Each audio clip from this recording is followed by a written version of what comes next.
bienvenue dans une nouvelle vidéo de la chaîne des pièces. Eh bien, je vais faire une courte vidéo mais je la trouve très intéressante. Ils nous ont apporté une voiture avec un turbo cassé et ce turbo a cassé.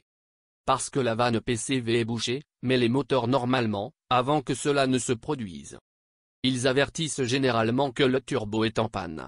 Car lorsque la vanne PCV est encrassée, une surpression se crée à l'intérieur du moteur et cette surpression rend difficile écoulement de l'huile qui lubrifie le turbo. C'est pour cela que le turbo s'est cassé, mais j'ai déjà fait une vidéo il y a longtemps, avec un moteur comme celui-ci, avertissant que ce problème arriverait.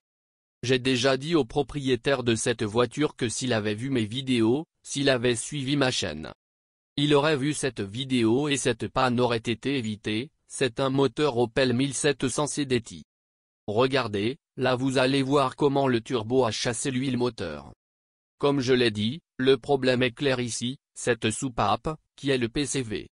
Ventilation positive du carter, est bouchée, mais si vous regardez attentivement, le moteur de cette voiture, je prévenais déjà.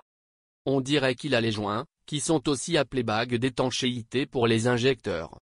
Ils sont inondés d'huile, cela signifie que la pression générée par le moteur cherche une sortie, dans ce cas par les joints. Dans d'autres moteurs vous trouverez que l'huile sort du joint du couvercle de soupape ou du cache-culbuteur. Dans d'autres cas, elle peut également sortir du joint de la pompe à vide, à cause, comme je l'ai dit, de la pression du moteur, d'accord?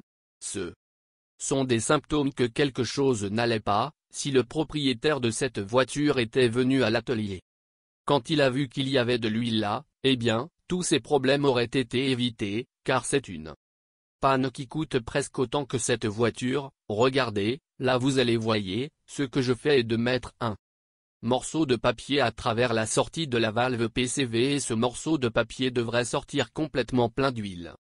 Et il s'avère qu'il n'a pratiquement pas de tache d'huile. Ce morceau, en fait, est très sec à l'intérieur. Cela indique qu'il avertissait déjà que cette vanne est bouchée. Si vous aviez fait attention à cela, le turbo aurait été empêché de se casser, et aussi, maintenant vous devez également changer ces joints ou bagues d'étanchéité des injecteurs, qui ne sont pas bon marché du tout.